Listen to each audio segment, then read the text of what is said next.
Assalamualaikum warahmatullahi wabarakatuh.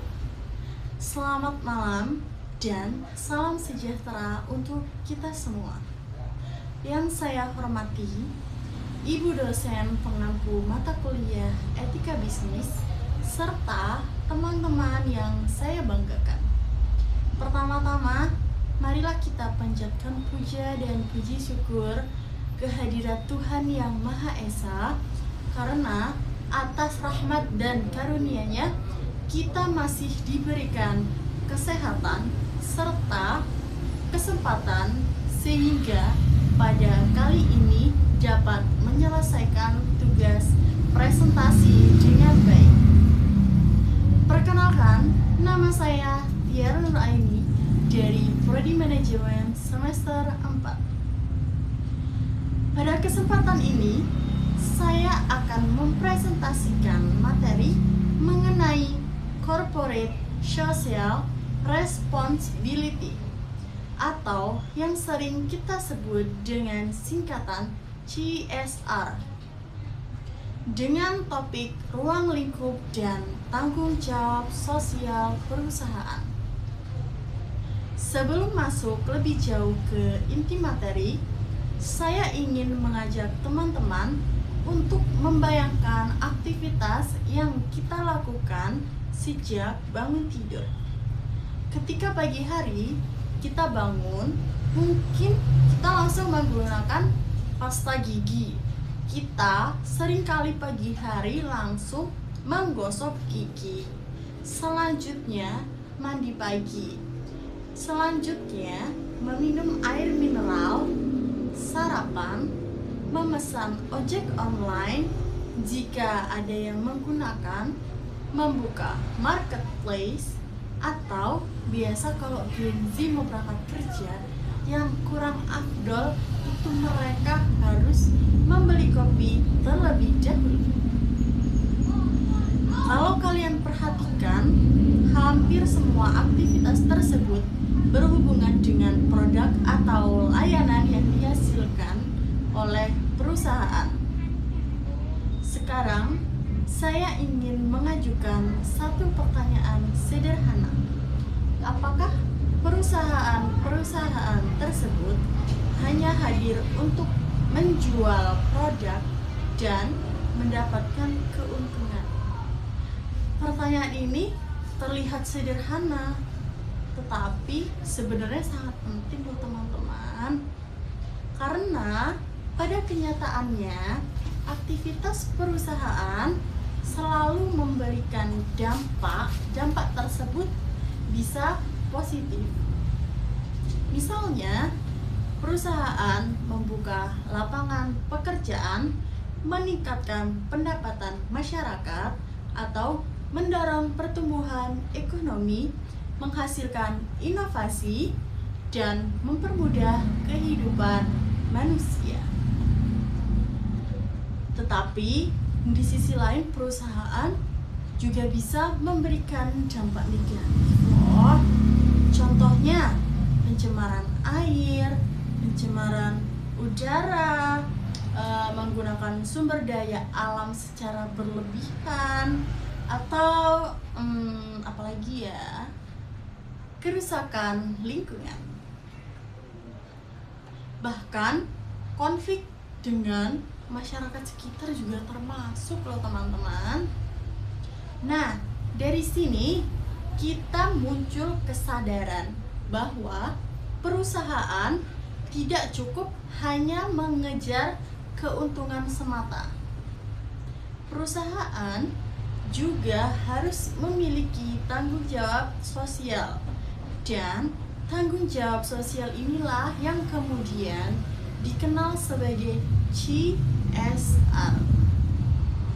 Pada presentasi ini, saya akan membahas secara mendalam mengenai apa itu pengertian CSR, mengapa CSR itu penting, apa manfaat CSR, bagaimana CSR direncanakan dan diimplementasikan, dan ada lagi bagaimana pelaporannya, contoh implementasi di berbagai perusahaan, tantangan yang dihadapi, serta peluang yang dihadapi di masa depan. Harapan saya, setelah presentasi ini, kita semua tidak hanya memahami CSR sebagai teori di buku saja, tetapi juga memahami bagaimana CSR diterapkan secara nyata di dunia bisnis yang modern. Baik, agar tidak terlalu panjang, di bagian pembukaan ini, mari kita masuk ke pembahasan yang pertama, yaitu definisi CSR. Definisi CSR secara mendalam. Baik teman-teman, pada slide kedua, kita akan membahas mengenai definisi CSR. CSR yang kita tahu, yang kita sebutkan awal tadi, yaitu singkatan dari Corporate Social Responsibility. Secara bahasa, corporate berarti perusahaan, sosial berarti sosial. Jadi, secara sederhana, CSR dapat diartikan sebagai tanggung jawab sosial perusahaan. Oh iya, tadi kelupaan nih teman-teman, responsibility-nya belum disebutkan. Jadi, responsibility berarti bertanggung jawab. Namun, jika kita lihat dari sudut pandang akademik, CSR memiliki makna yang lebih luas. CSR adalah komitmen perusahaan untuk menjalankan kegiatan bisnis secara etis, legal, transparan, dan bertanggung jawab, sambil memberikan kontribusi positif terhadap pembangunan ekonomi, kesejahteraan sosial, dan pelestarian lingkungan. Kalau kita sederhanakan, perusahaan juga harus memikirkan dampak dari aktivitas bisnisnya. CSR berarti perusahaan tidak boleh hanya berpikir tentang keuntungannya saja, tapi harus memikirkan dampak terhadap manusia maupun terhadap lingkungan, teman-teman. Dalam dunia CSR terdapat konsep yang sangat terkenal, yaitu triple bottom line. Konsep ini dikenal oleh John Elkington. Triple bottom line terdiri dari 3 elemen, yaitu profit, people, dan planet. Mari kita bahas satu persatu, mulai dari profit terlebih dahulu. Profit berarti keuntungan, karena setiap perusahaan tentu membutuhkan keuntungan. Karena tanpa keuntungan, perusahaan tidak dapat bertahan, tidak bisa membayar karyawan, tidak bisa mengembangkan usaha, tidak bisa melakukan inovasi. Namun, dalam konsep CSR, keuntungan harus diperoleh dengan cara yang sehat. Tidak boleh melakukan eksploitasi, tidak boleh melakukan penipuan, jangan ya. Dan tidak boleh melalui praktik yang merugikan masyarakat. Yang kedua, people. People berarti manusia. Perusahaan harus memperhatikan kesejahteraan manusia. Kira-kira siapa saja ya? Ini dia, kita sebutkan satu persatu. Yang pertama, ada karyawan, ada pelanggan, ada supplier, ada siapa lagi ya? Ada masyarakat sekitar, ada kurang satu, apa ya kira-kira? Yaitu investor. Misalnya, memberikan gaji yang layak, memberikan lingkungan kerja yang aman dan nyaman. Kalau di pekerjaan kita aman dan nyaman, pastinya kita kerjanya betah dong. Kita kerjanya nggak kayak, aduh, kita kapan ya pulangnya? Aduh, aku capek banget. Pasti kalian tidak akan mengalami hal itu. Selanjutnya, memberikan produk yang berkualitas, memberikan pelayanan yang jujur. Yang ketiga adalah planet. Planet berarti lingkungan. Perusahaan juga harus menjaga bumi karena aktivitas bisnis sering menghasilkan dampak lingkungan. Misalnya, limbah industri. Limbah industri ini seringkali jadi perbincangan masyarakat di sekitar industri itu tadi. Jadi kalau semisal si pabrik ini tidak bisa mengolah limbahnya dengan baik dan menimbulkan bau, pastinya masyarakat akan protes. Mereka tidak terima. Berikutnya, asap pabrik yang mengganggu. Yang ketiga, penggunaan plastik yang berlebihan. Yang keempat, yaitu penggundulan hutan. Penggundulan hutan ini sangat beresiko besar karena dapat mengakibatkan banjir. Dan berikutnya, penggunaan energi fosil. Karena itulah, perusahaan harus mencari solusi. Misalnya, menggunakan energi terbarukan, mengurangi limbah, mendaur ulang, menanam pohon, mengurangi emisi karbon. Kalau saya boleh memberikan opini pribadi, menurut saya konsep bottom line ini sangat relevan dengan kondisi saat ini loh ternyata. Karena sekarang dunia sedang menghadapi isu perubahan iklim dan kerusakan lingkungan. Jadi, perusahaan tidak bisa hanya fokus pada profit saja. Mereka juga harus memikirkan keberlanjutan di masa depan. Contoh nyatanya dapat kita lihat pada Unilever. Perusahaan ini menjalankan banyak program sosial dan lingkungan. Misalnya, Unilever itu seringkali membuatkan program terhadap edukasi kebersihan, dari pengelolaan sampah dan pemberdayaan masyarakat. Contoh lain ada Danone melalui brand Aqua yang menjalankan konservasi sumber air. Dari contoh tersebut, kita bisa memahami bahwa CSR bukan sekedar teori, tetapi sudah menjadi praktik nyata dalam dunia bisnis. Slide ketiga, mengapa CSR itu penting?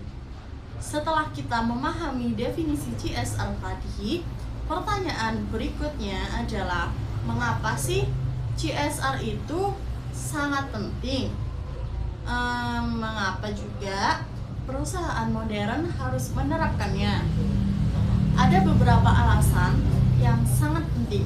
Yang pertama, perubahan perilaku konsumen. Saat ini, konsumen jauh lebih kritis dibandingkan dengan masa lalu. Kalau dulu, konsumen itu membeli produk berdasarkan harganya saja atau bahkan kualitasnya. Sekarang tidak lagi loh ternyata. Konsumen juga melihat dari nilai dari perusahaan tersebut. Mereka bertanya, apakah perusahaan ini peduli dengan lingkungan? Apakah perusahaan ini memperlakukan karyawannya dengan baik? Apakah perusahaan ini memiliki dampak sosial? Contoh nyatanya bisa kita lihat pada The Body Shop. Banyak konsumen memilih produk mereka bukan hanya karena kualitas produk, tetapi juga karena kampanye lingkungan dan etika bisnis. Kedua, perkembangan media sosial. Di era digital, semua informasi ini sangat cepat sekali menyebar. Salah satu kesalahan perusahaan bisa saja viral dalam hitungan menit, bahkan kadang dalam hitungan jam. Misalnya, kasus pencemaran lingkungan. Kasus pencemaran lingkungan ini seringkali muncul di berita tentang limbah pabrik atau asap pabrik yang mengganggu lingkungan sekitar. Atau kasus eksploitasi tenaga kerja. Jika viral, reputasi perusahaan bisa turun loh, karena CSR menjadi bentuk pencegahan sekaligus komitmen. Yang ketiga, regulasi pemerintah. Banyak pemerintah, termasuk Indonesia, semakin mendorong praktik bisnis berkelanjutan. Perusahaan dituntut lebih transparan dan bertanggung jawab. Yang keempat yaitu persaingan bisnis. Persaingan saat ini sangat ketat. Produk bisa saja mirip, harga hampir saja sama, tetapi nilai perusahaan bisa menjadi pembeda. Misalnya, dua produk dengan kualitas yang hampir sama. Konsumen cenderung memilih perusahaan yang dianggap lebih peduli lingkungan. Yang kelima, keberlanjutan jangka panjang. Tanpa CSR, perusahaan mungkin bisa untung untuk hari ini, tetapi belum tentu untuk 10 tahun atau 20 tahun ke depan. Karena bisnis modern bukan hanya tentang penjualan, tetapi juga tentang kepercayaan. Dan kepercayaan itu harus dibangun melalui tanggung jawab. Jadi, dari penjelasan ini kita bisa memahami bahwa CSR bukan lagi sekedar pilihan, tetapi juga menjadi kebutuhan bisnis modern.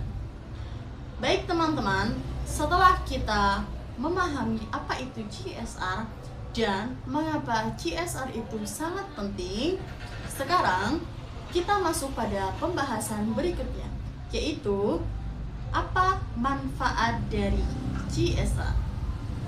Banyak orang masih beranggapan bahwa CSR hanyalah kegiatan sosial yang menghabiskan biaya perusahaan. Misalnya, memberikan bantuan, memberikan biaya siswa, melakukan penghijauan, atau memberikan bantuan kepada masyarakat.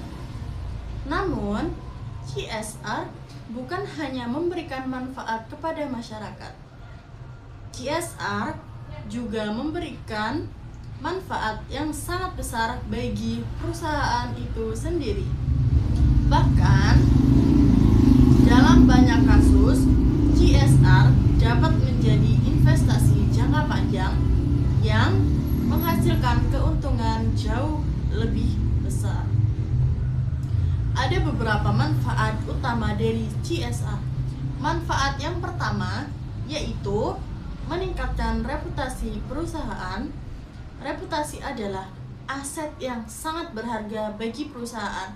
Perusahaan bisa memiliki gedung yang besar, mesin yang canggih, modal yang besar, tetapi jika reputasinya buruk, maka konsumen bisa kehilangan kepercayaan.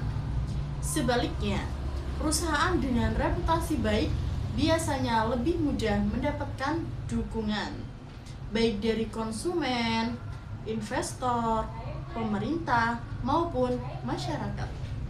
Contohnya, bisa kita lihat pada Starbucks. Perusahaan ini dikenal memiliki produk dukungan terhadap petani kopi, perdagangan yang lebih adil, serta isu keberlanjutan. Ketika konsumen membeli kopi, mereka merasa bukan hanya membeli produk, tetapi juga mendukung nilai sosialnya dari perusahaan tersebut. Menurut saya pribadi, inilah kekuatan CSR. CSR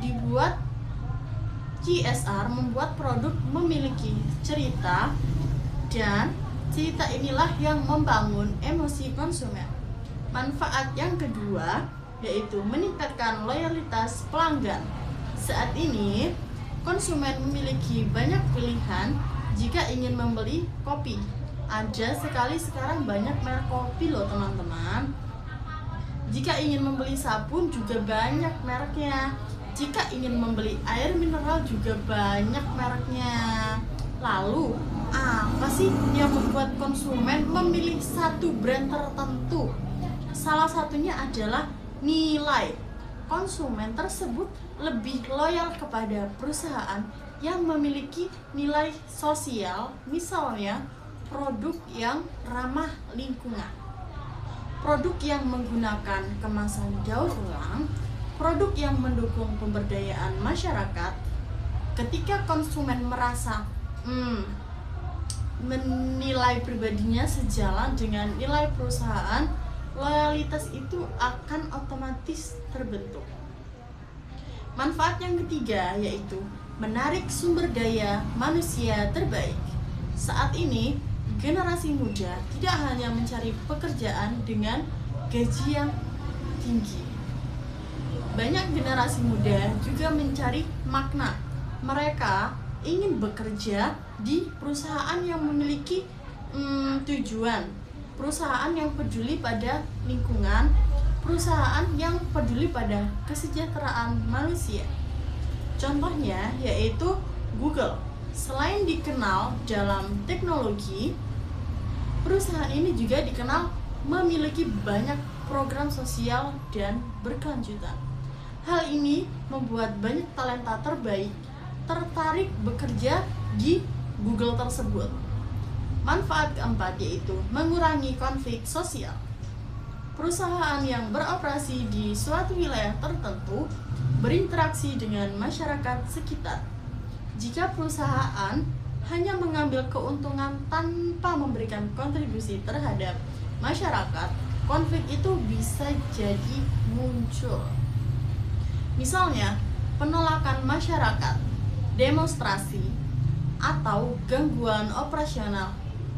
Namun, jika perusahaan aktif membantu masyarakat, misalnya membangun fasilitas umum, memberikan pelatihan, memberikan bantuan pendidikan, maka hubungan menjadi lebih harmonis.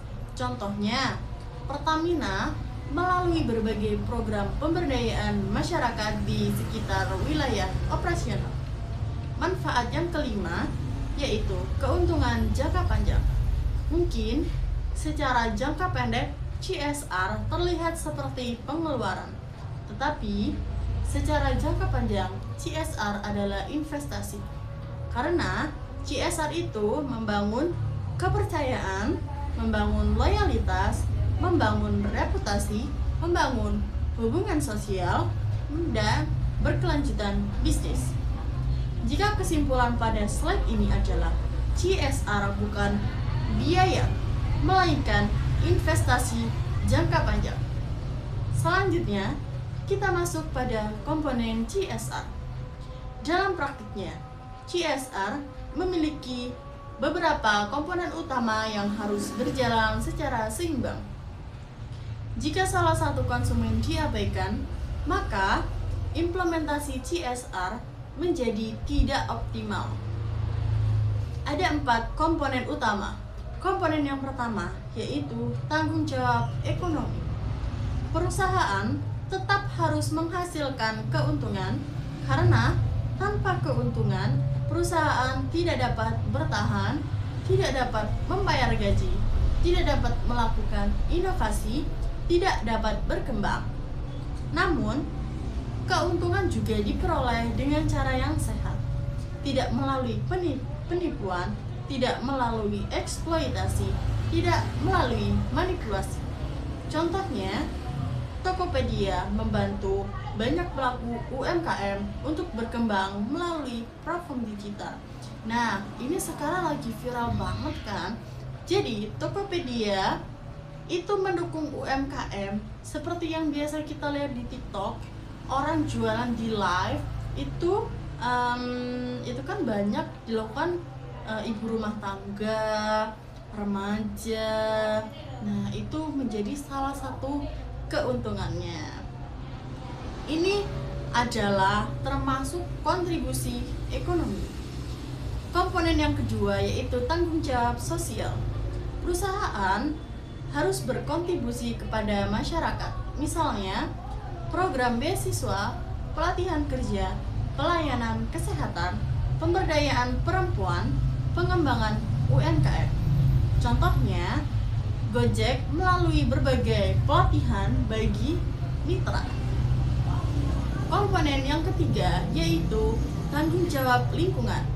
Perusahaan harus menjaga lingkungan karena aktivitas bisnis selalu menghasilkan dampak. Contohnya, penggunaan energi, penggunaan plastik, penggunaan air, limbah produksi. Karena perusahaan harus melakukan upaya contohnya daur ulang, pengurangan emisi. Contohnya IKEA itu menggunakan material yang berkelanjutan. Komponen yang keempat yaitu tanggung jawab etika. Etika berarti menjalankan bisnis dengan jujur, menghormati hak karyawan, menghormati konsumen, tidak melakukan korupsi, tidak melakukan manipulasi, tidak melakukan diskriminasi. Menurut saya, komponen etika adalah fondasi, karena tanpa etika, program sosial sehebat apapun akan kehilangan makna. Jadi, keempat komponen ini harus berjalan bersama: ekonomi, sosial, lingkungan, dan etika. Selanjutnya, bagaimana CSR itu dilaksanakan? CSR tidak bisa dilakukan secara asal-asalan. CSR itu harus direncanakan dengan baik. Ada 4 tahapan utama. Tahap yang pertama yaitu identifikasi kebutuhan.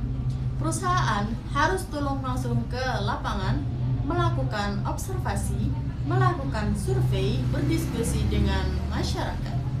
Misalnya, apakah masyarakat membutuhkan air yang bersih, apakah membutuhkan pendidikan yang layak, apakah membutuhkan layanan kesehatan.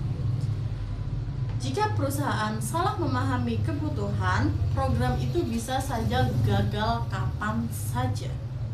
Tahapan yang kedua yaitu perencanaan program. Setelah kebutuhan diketahui, perusahaan membuat rencana, yaitu menentukan tujuan, menentukan anggaran, menentukan indikator keberhasilan, dan siapa saja yang terlibat di kegiatan tersebut. Tahap yang ketiga yaitu implementasi. Program dijalankan bisa melalui kerjasama dengan masyarakat, LSM, pemerintah daerah, atau institusi pendidikan. Tahap yang keempat yaitu evaluasi. Evaluasi sangat penting karena perusahaan harus tahu apakah program itu berhasil, apakah masyarakat merasakan manfaatnya, apa yang perlu diperbaiki. Contohnya, Freeport Indonesia yang menjalankan program pendidikan dan pengembangan masyarakat di Papua. Jadi, CSR bukan hanya memberi bantuan, tapi proses yang terukur.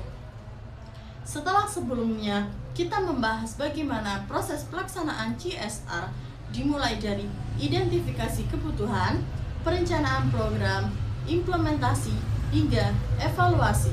Sekarang kita masuk pada tahap berikutnya yang tidak kalah penting, yaitu pelaporan CSR.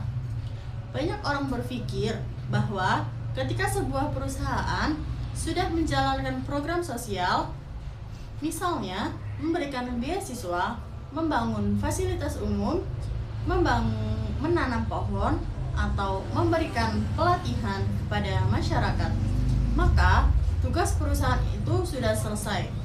Namun, dalam praktik manajemen modern, ternyata tidak demikian. Program CSR yang baik tidak berhenti pada pelaksanaannya saja.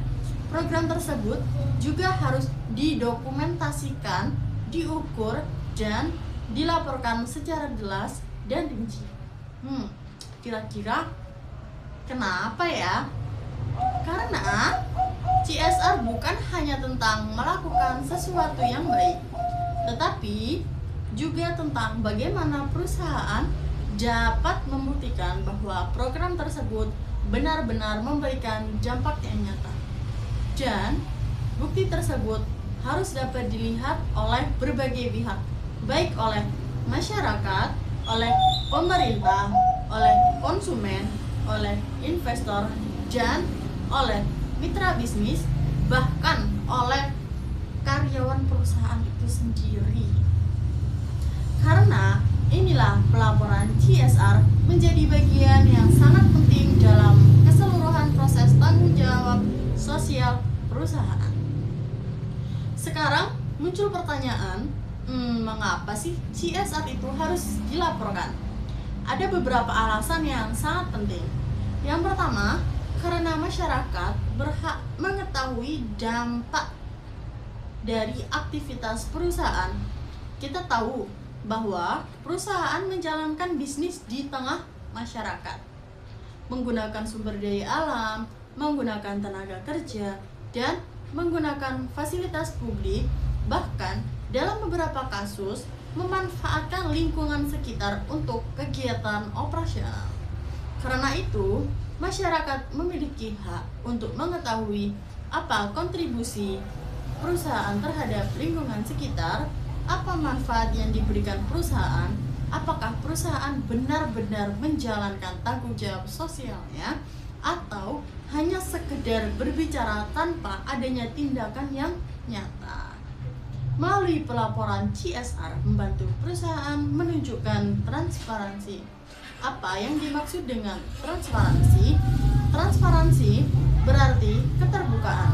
Artinya, perusahaan terbuka mengenai apa yang mereka lakukan, berapa dana yang digunakan, program apa saja yang dijalankan, siapa saja yang menerima manfaatnya, dan apa hasil yang sudah dicapai dari perusahaan tersebut. Dalam dunia bisnis modern, transparansi sangatlah penting, karena kepercayaan tidak bisa dibangun hanya melalui iklan saja ternyata. Kepercayaan dibangun melalui keterbukaan. Menurut saya pribadi, transparansi adalah salah satu fondasi utama dari CSR.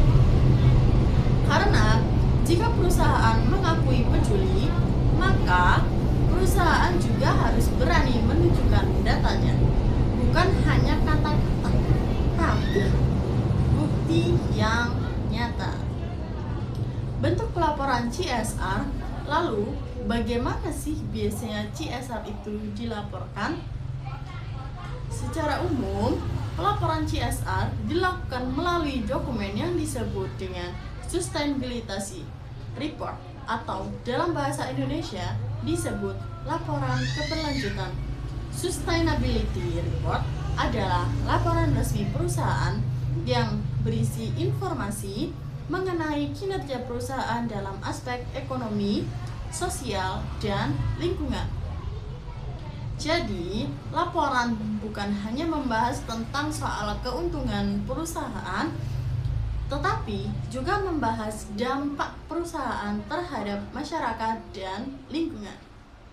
Dalam dunia bisnis, Sustainability Report menjadi semakin penting karena perusahaan modern tidak lagi dinilai hanya dari laporan keuangannya saja, tetapi juga dari bagaimana mereka menjalankan bisnis secara berkelanjutan. Laporan berkelanjutan yang biasa diterbitkan setiap tahunnya sama seperti laporan tahunan perusahaan. Dan biasanya laporan ini dapat diakses secara publik. Misalnya melalui website resmi perusahaan, sehingga masyarakat dapat melihat dan menilai sendiri perusahaan tersebut. Nah, sekarang kita bahas tentang isi dari laporan CSR. Sekarang pertanyaannya, apa saja sih isi dari laporan CSR itu? Ada beberapa komponen penting yang biasanya dimasukkan dalam laporan berkelanjutan. Yang pertama yaitu program yang telah dilakukan oleh perusahaan. Perusahaan harus menjelaskan program apa saja yang telah dijalankan. Misalnya, program yang membantu pendidikan, program kesehatan, lingkungan, pemberdayaan ekonomi, bantuan bencana, pelatihan masyarakat, dan sebagainya. Perusahaan harus menjelaskan dengan detail apa nama programnya, di mana program tersebut dilaksanakan, dan siapa saja yang terlibat. Yang paling penting adalah tujuan dari program tersebut. Kedua, anggaran yang digunakan. Perusahaan juga harus menjelaskan berapa dana yang digunakan. Kenapa ini itu penting? Karena masyarakat perlu mengetahui bahwa perusahaan benar-benar mengalokasikan sumber daya, bukan hanya membuat slogan saja. Karena dengan adanya data anggaran, publik dapat melihat tingkat keseriusan perusahaan. Ketiga, jumlah penerima manfaat. Laporan ini juga harus menjelaskan siapa saja yang menerima manfaatnya, berapa jumlahnya. Misalnya, 500 siswa menerima beasiswa, 200 pelaku UMKM mendapatkan pelatihan, 1000 pohon berhasil ditanam, 20 desa mendapatkan akses air bersih, dan seperti ini penting ternyata, karena dampak sosial harus bisa diukur. Keempat, yaitu hasil program. Perusahaan tidak cukup hanya menjelaskan kegiatannya, tetapi juga harus menjelaskan hasilnya. Apa program itu berhasil, apa perubahan yang terjadi, apa manfaat yang dirasakan oleh masyarakat, apa indikator keberhasilan. Sebagai contohnya, bisa kita sebutkan di sini, setelah program pelatihan UMKM, pendapatan peserta meningkat. Setelah proses penghijauan, kualitas lingkungan membaik. Setelah program pendidikan, angka partisipasi sekolah meningkat. Kelima, yaitu target ke depannya. Perusahaan juga harus menjelaskan rencana ke depannya. Apa program yang akan dikembangkan, apa target baru, apa perbaikan yang dilakukan. Karena CSR adalah proses jangka panjang, bukan hanya program satu kali saja. Contoh nyata pelaporan CSR. Agar lebih mudah dipahami, kita lihat contoh nyata. Salah satu perusahaan di Indonesia yang secara rutin menerbitkan laporan keberlanjutan adalah Bank Mandiri. Sebagai salah satu lembaga terbesar di Indonesia, Bank Mandiri tidak hanya fokus pada keuntungan bisnis, tetapi juga menjalankan berbagai program dan lingkungan. Misalnya, terhadap dukungan UMKM, program literasi keuangan, program pendidikan, lingkungan, serta dukungan terhadap pembangunan masyarakat. Semua program tersebut kemudian dituangkan dalam laporan keberlanjutan yang dipublikasi secara rutin. Melalui laporan ini, masyarakat dapat melihat berapa program yang telah dilakukan, berapa penerima manfaatnya, dan hasil yang telah dicapai. Menurut saya, langkah seperti ini menunjukkan keseriusan perusahaan dalam menjalankan CSR. Karena perusahaan tidak hanya berbicara, tetapi juga menunjukkan datanya. Manfaat pelaporan CSR yang pertama adalah meningkatkan transparansi.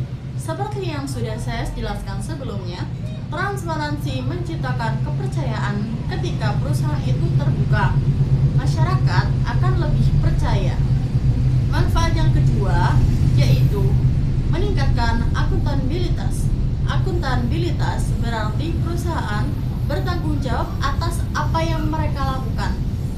Jika perusahaan itu mengklaim telah menjalankan program sosial, maka mereka harus mempertanggungjawabkannya melalui data, melalui laporan, melalui hasil nyata yang telah dilakukan.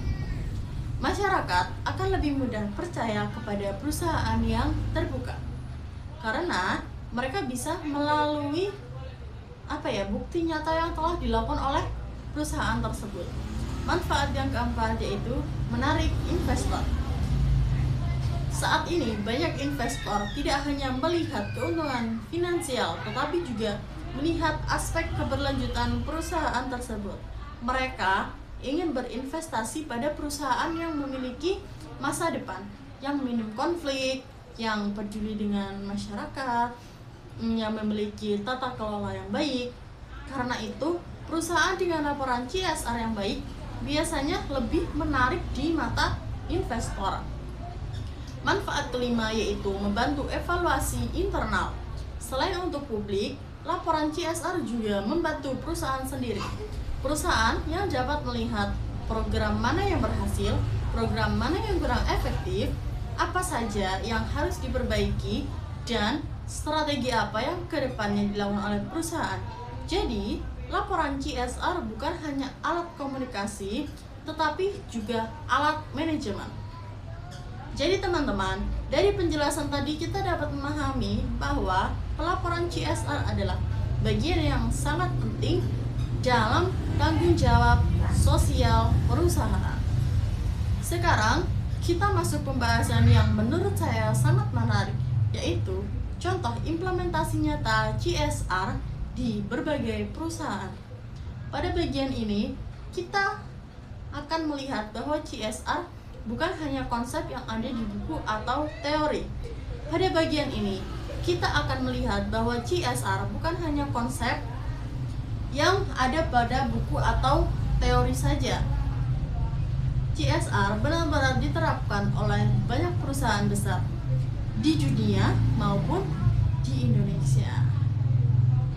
Dan yang menarik, setiap perusahaan memiliki pendekatan yang berbeda-beda sesuai dengan bidang bisnisnya, kebutuhan masyarakat, serta tantangan yang mereka hadapi.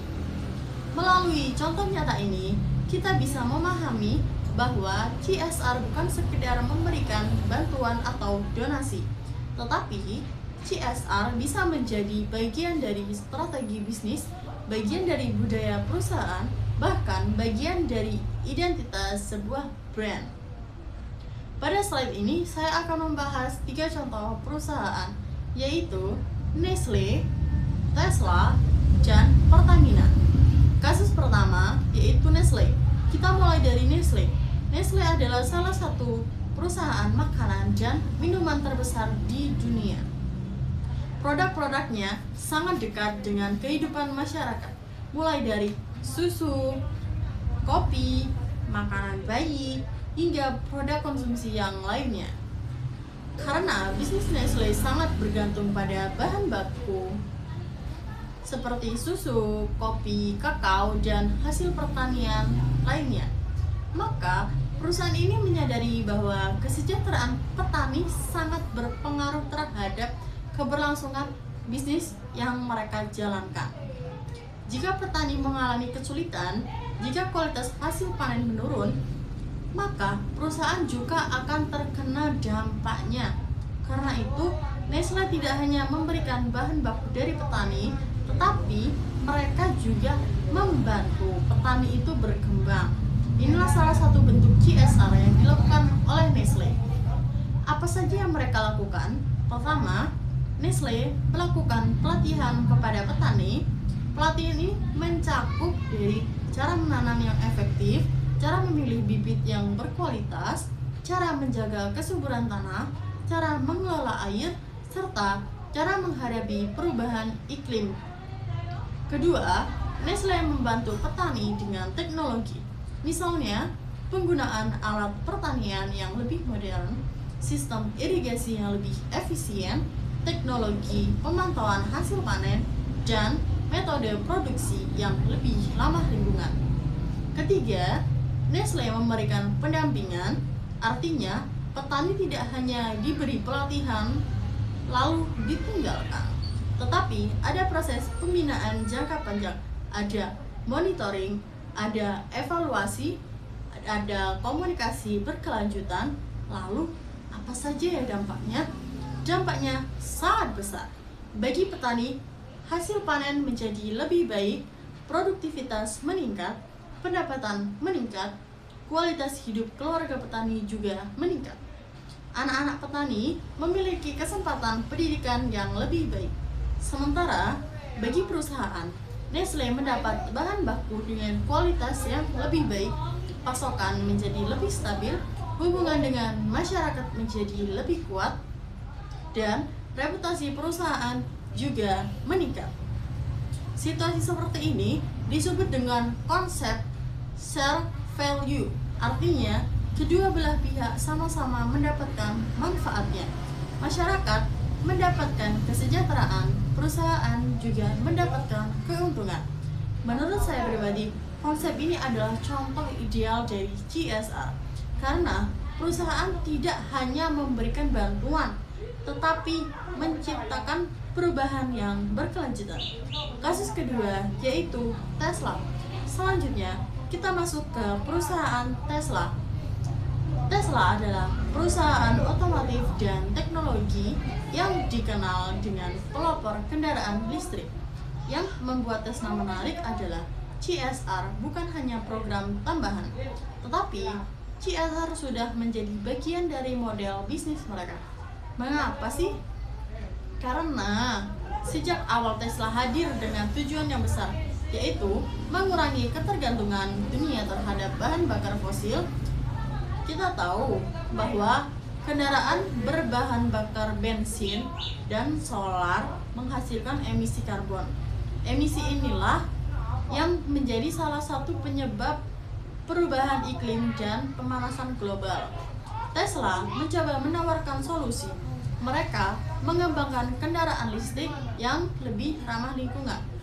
Dengan kendaraan listrik, emisi karbon ini dapat berkurang, polusi udara dapat ditekan, ketergantungan terhadap minyak bumi juga dapat dikurangi. Namun, CSR Tesla tidak berhenti di kendaraan listriknya saja ternyata. Mereka juga mengembangkan teknologi baterai, energi surya. Jadi, mereka itu menggunakan teknologi baterai energi surya dan berbagai inovasi yang mendukung penggunaan energi bersih. Dampak dari model bisnis seperti ini sangat besar. Pertama, masyarakat mendapatkan alternatif transportasi yang lebih ramah lingkungan. Kedua, industri otomotif terdorong untuk berinovasi. Ketiga, kesadaran masyarakat yang membangun citra sebagai perusahaan masa depan. Menurut saya, Tesla menunjukkan bahwa CSR tidak selalu berupa program donasi atau bantuan sosial. CSR juga bisa mewujudkan melalui inovasi bisnis, melalui produk, dan melalui teknologi. Melalui solusi yang diberikan dampak positif bagi dunia, ini adalah bentuk CSR yang sangat modern. Kasus ketiga yaitu Pertamina. Contoh berikutnya yang sering kita temui yaitu Pertamina sebagai perusahaan energi besar di Indonesia. Pertamina memiliki aktivitas bisnis yang sangat luas, mulai dari eksplorasi energi, produksi, distribusi, hingga pelayanan kepada masyarakat.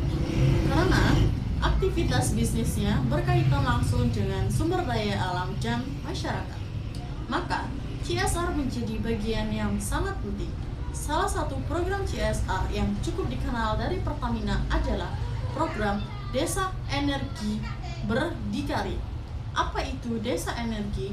Program ini bertujuan membantu masyarakat desa agar memiliki akses energi yang lebih mandiri dan keberlanjutan. Misalnya, melalui energi surya, biogas, pengolahan limbah, dan teknologi energi alternatif. Dengan program ini, masyarakat tidak hanya mendapatkan bantuan, tetapi juga mendapatkan keterampilan, pengetahuan, dan kemandirian energi. Selain itu, Pertamina juga memiliki program pendidikan. Misalnya, beasiswa, pelatihan, keterampilan, dan pembinaan generasi muda.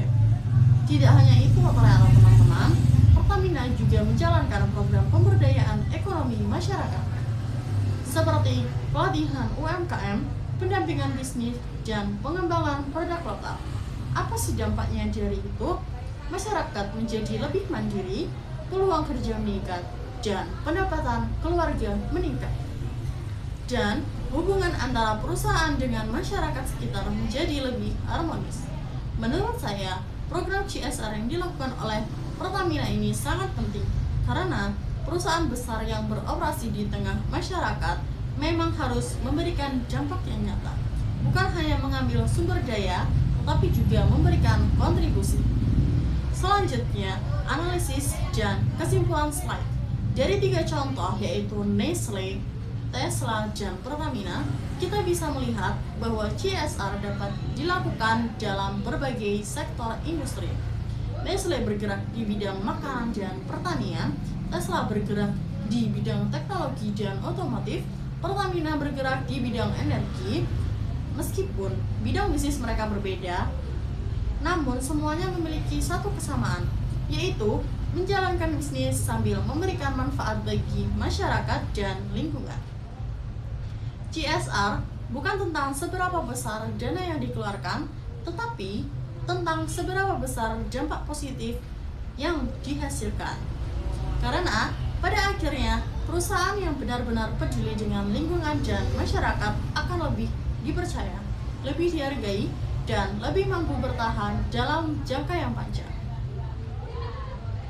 Baik teman-teman, setelah sebelumnya kita membahas berbagai contoh keberhasilan implementasi CSR di berbagai perusahaan, pada slide ini kita akan membahas sisi lain dari CSR, yaitu tantangan dalam penerapan CSR. Walaupun secara teori CSR tidak terlihat sangat ideal dan memberikan banyak manfaat, namun dalam praktiknya penerapan CSR tidak selalu berjalan mudah.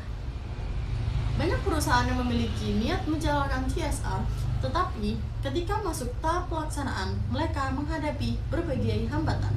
Hambatan tersebut bisa berasal dari faktor internal perusahaan, seperti keterbatasan dana, kurangnya sumber daya manusia, atau kurangnya komitmen manajemen, maupun dari faktor eksternal juga bisa ternyata, seperti kondisi ekonomi, perubahan regulasi, ekspektasi manusia, hingga perkembangan isu sosial dan lingkungan yang semakin kompleks. Ada beberapa tantangan utama dalam penerapan CSR, yaitu keterbatasan biaya atau investasi yang cukup besar. Tantangan pertama ini dan mungkin yang paling sering dihadapi oleh perusahaan adalah masalah biaya. Mengapa sih biaya itu menjadi tantangan? Karena menjalankan CSR membutuhkan sumber daya yang tidak sedikit. CSR bukan hanya sekedar memberikan bantuan satu kali. CSR yang baik membutuhkan perencanaan, pelaksanaan, pengawasan, hingga evaluasi.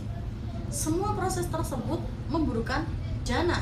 Sebagai contohnya, kita bisa mengambil jika perusahaan ingin menjalankan program pendidikan untuk masyarakat, maka perusahaan harus menyediakan biaya untuk beasiswa, pengadaan buku, pembangunan fasilitas belajar, pelatihan tenaga pendamping, hingga biaya operasional program. Jika perusahaan ingin menjalankan program lingkungan, misalnya penghijauan atau pengurangan emisi, maka biaya yang dibutuhkan bisa jauh lebih besar. Perusahaan mungkin harus membeli teknologi baru, yaitu mengganti mesin produksi, menggunakan bahan baku yang lebih ramah lingkungan, melatih karyawan, dan melakukan pengawasan secara berkala. Semua ini membutuhkan investasi yang tidak kecil. Bagi perusahaan besar, biaya tersebut mungkin masih bisa dikelola. Namun, bagi perusahaan kecil atau usaha yang sedang berkembang, hal ini bisa menjadi tantangan yang cukup berat. Misalnya, sebuah UMKM yang fokus menjaga arus kas, membayar gaji karyawan, membeli bahan baku dan menjaga operasional hariannya. Mereka mungkin memiliki keinginan untuk menjalankan program sosial, tetapi kondisi keuangan yang belum memungkinkan inilah yang membuat banyak perusahaan kecil menganggap CSR sebagai beban tambahan. Padahal sebenarnya jika dirancang dengan tepat, CSR tidak harus mahal. Menurut saya pribadi, tantangan ini sering muncul bukan hanya karena keterbatasan dana, tetapi juga karena perusahaan belum terlihat sebagai investasi jangka panjang. Padahal jika dilihat dari manfaat jangka panjangnya, CSR justru bisa meningkatkan reputasi. Jika tantangannya biaya bukan hanya soal uang, tetapi juga soal pola pikir perusahaan tersebut. Tantangan yang kedua yaitu kurangnya komitmen dari manajemen perusahaan. Komitmen merupakan faktor yang sangat menentukan keberhasilan CSR, karena tanpa komitmen yang kuat dari pimpinan perusahaan, program CSR tidak akan berjalan secara konsisten. Apa perusahaan yang menjalankan CSR hanya karena tuntutan, misalnya karena aturan pemerintah, karena tekanan masyarakat, karena ingin memenuhi laporan tahunan, atau sekedar menjaga citra? Artinya CSR dilakukan karena kesadaran, bukan karena nilai perusahaan, tetapi karena keterpaksaan. Jika CSR dilakukan, pola pikir seperti ini biasanya program yang dibuat hanya bersifat jangka pendek. Misalnya, sekali membagikan sembako, sekali melakukan penanaman pohon, sekali memberikan donasi, lalu setelah itu tidak ada tindak lanjut lagi. Program seperti ini mungkin terlihat baik di permukaan, tetapi dampaknya seringkali tidak berkelanjutan. Contohnya, perusahaan memberikan bantuan alat usaha kepada masyarakat, tetapi tidak memberikan pendampingan, tidak ada pelatihan, tidak ada evaluasi. Akibatnya, alat tersebut tidak digunakan secara optimal. Menurut saya, CSR yang berhasil itu harus dimulai dengan komitmen pimpinan, karena pimpinan perusahaan adalah pihak yang menentukan arah. Jika pimpinan benar-benar percaya bahwa CSR adalah bagian dari strategi bisnis tersebut, maka seluruh organisasi akan ikut mendukung, mulai dari manajer, karyawan, hingga stakeholder lainnya. Sebaliknya, jika pemimpin hanya menganggap CSR sebagai formalitas saja, maka program yang dijalankan juga cenderung formalitas. Jadi, dapat kita simpulkan bahwa komitmen bukan sekedar niat, tetapi konsistensi jangka panjang. Tantangan yang ketiga yaitu greenwashing atau pencitraan semata. Apa itu greenwashing? Greenwashing adalah kondisi ketika perusahaan terlihat seolah-olah peduli terhadap lingkungan atau sosial, tetapi kenyataannya praktik bisnis mereka tidak sesuai dengan klaim tersebut. Secara sederhana, greenwashing bisa disebut sebagai pencitraan. Perusahaan menampilkan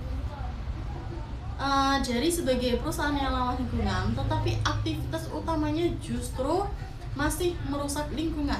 Sebagai contohnya, yaitu sebuah perusahaan membuat iklan terhadap kepedulian lingkungan, menampilkan gambar pohon, menampilkan kampanye hijau, menampilkan pesan tentang keberlanjutan. Tetapi di balik ini, limbah produksi tidak dikelola dengan baik, masih mencemari sungai, masih menghasilkan emisi tinggi, atau bahkan menggunakan bahan yang sulit didaur ulang. Mengapa sih greenwashing itu sangat berbahaya? Karena hal ini dapat merusak kepercayaan masyarakat saat konsumen mengetahui bahwa perusahaan itu melakukan pencitraan. Maka reputasi perusahaan akan menjadi turun drastis, informasi yang cepat menyebar, satu kesalahan bisa menjadi viral, dan dampaknya bisa sangat besar.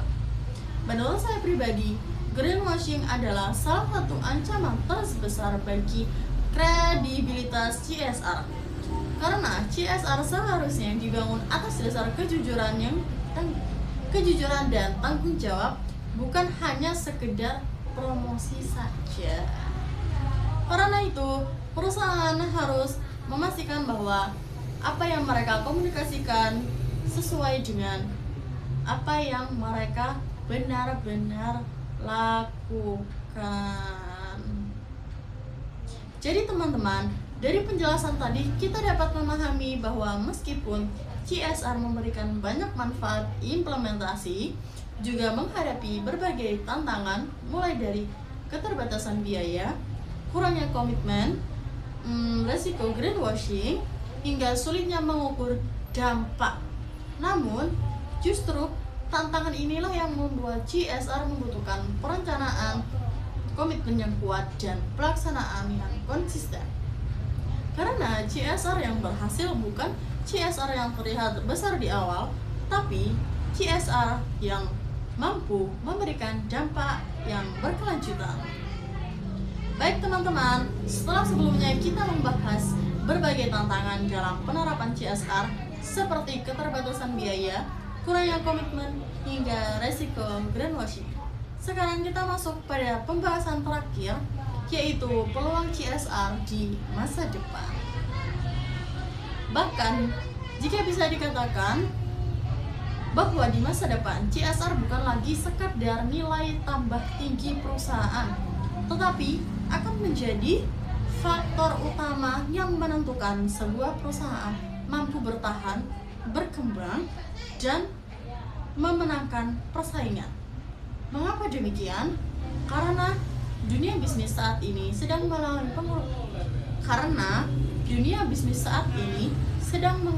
perubahan yang sangat besar.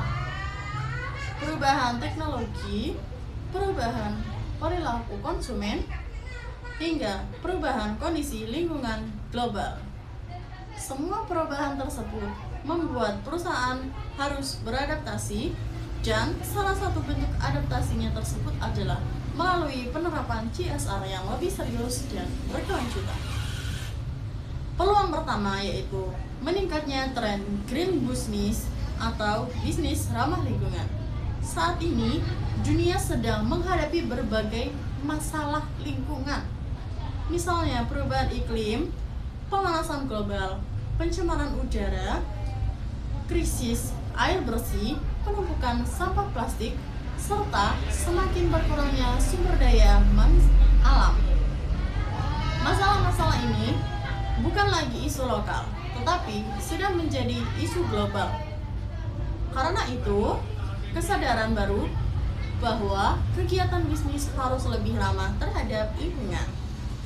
Inilah yang kemudian melahirkan tren green business. Green business adalah model bisnis yang berusaha menghasilkan keuntungan tanpa merusak lingkungan. Artinya, perusahaan tetap bisa tumbuh, tetapi pertumbuhan tersebut dilakukan secara berkelanjutan. Contohnya yang bisa kita ambil, perusahaan itu mulai mengurangi penggunaan plastik sekali pakai, menggunakan kemasan yang dapat didaur ulang, menggunakan bahan baku yang lebih ramah lingkungan, menghemat penggunaan air, serta beralih ke energi terbarukan.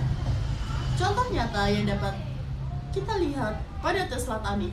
Perusahaan ini menghadirkan kendaraan listrik sebagai solusi untuk mengurangi emisi karbon dan kendaraan berbahan bakar fosil. Selain itu juga ada IKEA yang berkomitmen menggunakan material yang berasal dari sumber yang berkelanjutan. Menurut saya pribadi, tren green business ini akan terus meningkat karena masyarakat global menjadi sadar bahwa pertumbuhan ekonomi harus berjalan seiring dengan pelestarian lingkungan. Dan perusahaan yang lebih dulu beradaptasi akan memiliki posisi yang lebih kuat di masa depan. Peluang kedua yaitu perkembangan teknologi yang semakin pesat. Peluang berikutnya datang dari perkembangan teknologi. Saat ini, teknologi berkembang dengan sangat pesat, mulai dari kecerdasan buatan, Internet of Things, big data, cloud computing, hingga teknologi energi terbarukan. Perkembangan energi ini memberikan peluang yang besar bagi perusahaan untuk menjalankan CSR lebih efektif. Mengapa demikian? Karena teknologi membantu perusahaan untuk mengukur, memantau, dan mengevaluasi dampak CSR. Sebagai contoh, perusahaan dapat menggunakan sensor digital untuk memantau kualitas udara, menggunakan sistem otomatis untuk menghemat penggunaan listrik, menggunakan data analisis untuk mengetahui energi, menggunakan teknologi pengolahan limbah, menggunakan aplikasi digital untuk melaporkan kegiatan sosial secara transparan, dan CSR tidak lagi dilakukan berdasarkan perkiraan, tetapi berdasarkan data yang nyata dan terukur. Misalnya, perusahaan manufaktur dapat mengetahui berapa banyak emisi karbon yang dihasilkan setiap harinya, berapa air yang digunakan, berapa banyak limbah yang berhasil didaur ulang. Dengan data tersebut, perusahaan dapat mengambil keputusan yang lebih tepat. Menurut saya, teknologi akan menjadi salah satu faktor paling penting dalam perkembangan CSR di masa depan. Karena teknologi membuat CSR lebih efisien, lebih transparan, dan lebih mudah dievaluasi. Peluang ketiga yaitu meningkatnya kesadaran konsumen. Jika dulu konsumen hanya fokus pada harga dan kualitas produk, sekarang pola pikir konsumen sudah berubah.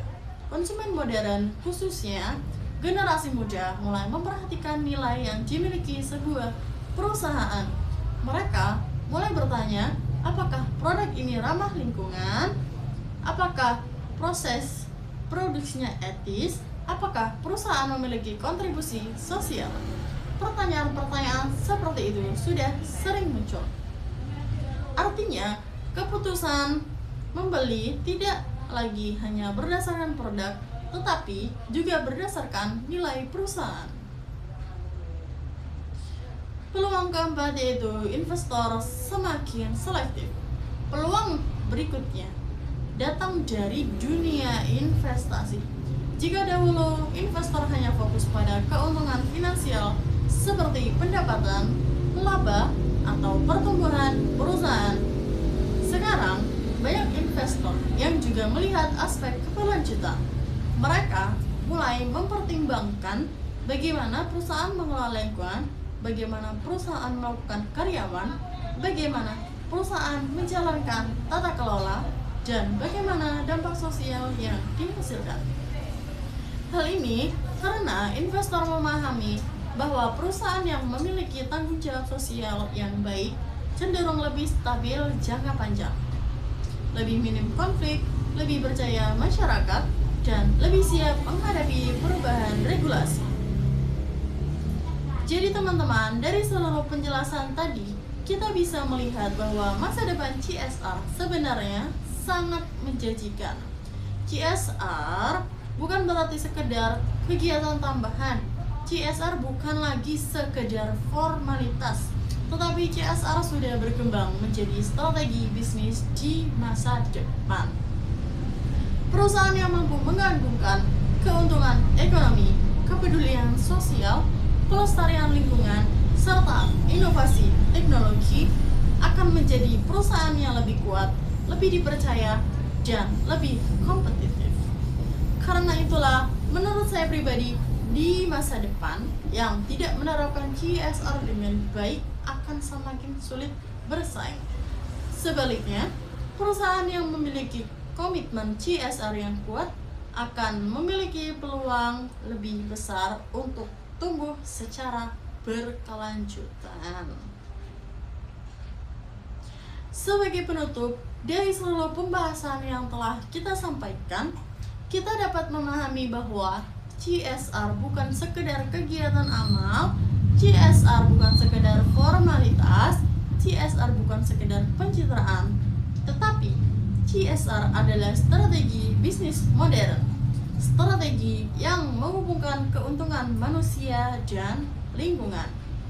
Perusahaan yang sukses bukan hanya perusahaan yang besar, tetapi perusahaan yang mampu memberikan dampak, karena pada akhirnya bisnis terbaik bukan hanya menghasilkan uang, tetapi juga menciptakan masa depan yang lebih baik. Sekian presentasi dari saya. Mohon maaf apabila ada kekurangan. Terima kasih perhatiannya teman-teman. Wassalamualaikum warahmatullahi wabarakatuh.